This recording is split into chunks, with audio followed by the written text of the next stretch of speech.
Thank you, University of Health Sciences, for giving me the opportunity to address to the young nation of Pakistan and to raise awareness about this issue.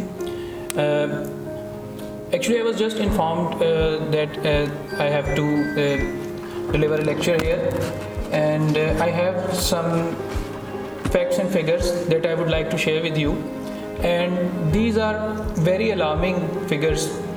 If we see how many cases of drug abuse are lodged by Lahore police in 2021. There were a total of 4,228 cases of drug abuse, which include all the drugs like heroin, like cannabis and hash, and most importantly ice. There were more than 4,000 cases and more than 4,500 accused that were apprehended by Lahore police in 2021. And what is more alarming for us, that out of these 4,000, around 200 cases were registered in educational institutions. ये जो figures हमारे पास हैं, ये इसलिए alarming हैं कि हमारे पास educational institutes के मोर देन 200 केसेस लाहौर में सिर्फ 2021 में लॉन्च हुए, और जिसमें हमारी 4,000 ओवरऑल लाहौर का फिगर है कि 4,000 केजी से ज़ायद चरस, जिसको हम कैनबिस भी कहेंगे, हैश कहेंगे, वो है, और मोर देन 200 ओपीएम है, मोर देन 500 केजीज़ भांग है, और 28 केजीज़ आइस है। अब आइस यहाँ पर बहुत ज़्यादा अलार्मिंग इसलिए है कि this is the drug that is sold in grams and that is used in milligrams. So 28 kgs is a huge quantity.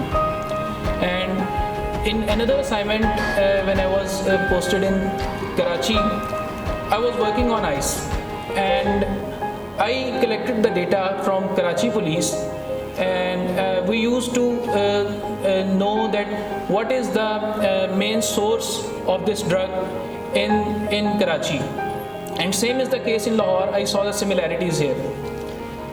Ice drug, it is sometimes locally manufactured also in Lahore. अब इसको बनाने के लिए हमारे पास 2-3 main ingredients हैं जो कि लाहौर में किसी भी बड़े शहर में बड़े इजीली दस्तयाब हैं. 2-3 इंग्रेडिएंट्स क्या होंगे?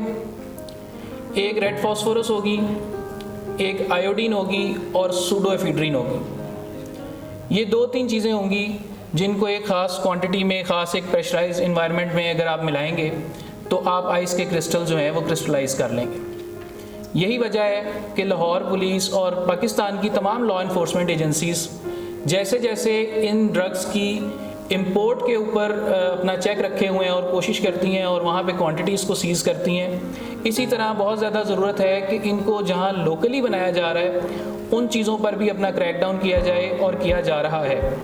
तो ये बहुत ज़्यादा अलार्मिंग है लॉ इन्फोर्समेंट एजेंसीज़ के लिए, और इसके लिए बड़ा ज़रूरी है कि इस तरह के इवेंट्स जो हैं उनको ऑर्गेनाइज़ किया जाए. And I thank university of health sciences for giving me this opportunity कि मैं आप लोगों के सामने कुछ केसेस रख सकूं. जितने भी स्टूडेंट्स के साथ जिनके पास से ड्रग्स रिकवर हुई या वो ड्रग्स की वजह से किसी और क्राइम का हिस्सा बने, जब उनसे इंटेरोगेशन की गई, उनसे बातचीत की गई, उनसे इंटरव्यू किया गया, तो 2-3 मेन कॉजेज़ सामने आए.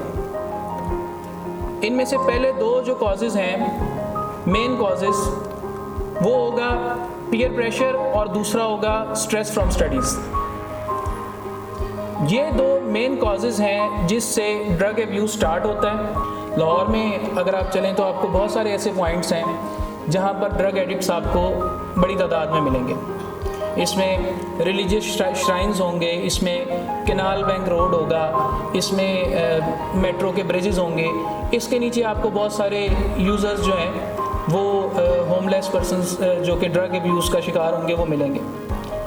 पहले ये होता था कि इनको जब भी कभी कोई क्रैकडाउन होता था, टाइम टू टाइम पुलिस की तरफ से क्रैकडाउन स्टार्ट होता था, और जैसे ही कोई क्रैकडाउन स्टार्ट होता था पुलिस की गाड़ी जाती थी, इन ड्रग यूज़र्स को उठाती थी उठा के लॉकअप करती थी और सुबह उनको कोर्ट से बेल मिलती थी। इस सारी एक्सरसाइज में हमने ये स्टडी किया कि इसकी यूटिलिटी एज सच हमें नज़र नहीं आई, सिवाय इसके कि वक्ती तौर पे रोड्स पे से ये जो एक ऑफुल साइट है, एक अजीब सा ये मंज़र देखने को मिलता है, ये वक्ती तौर पर कम होता है, लेकिन इस चीज़ की रूट्स के ऊपर काम नहीं हो रहा। हमारा मकसद इनकी रिहेबिलिटेशन है। तो इसमें हंड्रेड्स के करीब ऐसे केसेस हैं जिनको लाहौर पुलिस ने रिहेबिलिटेशन के लिए रिहेबिलिटेशन के सेंटर्स के सुपुर्द किया, और ये पिछले 2-3 माह के अंदर ये सारा प्रोसीजर हुआ।